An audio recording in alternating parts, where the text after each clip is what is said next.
गणनायकाय गणदैवताय गणाध्यक्षाय धीमहि गुणशरीराय गुणमण्डिताय गुणेशानाय धीमहि गुणातीताय गुणाधीशाय गुणप्रविष्टाय धीमहि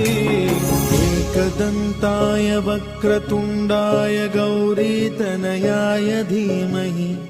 गजेशानाय भालचन्द्राय श्रीगणेशाय धीमहि एकदन्ताय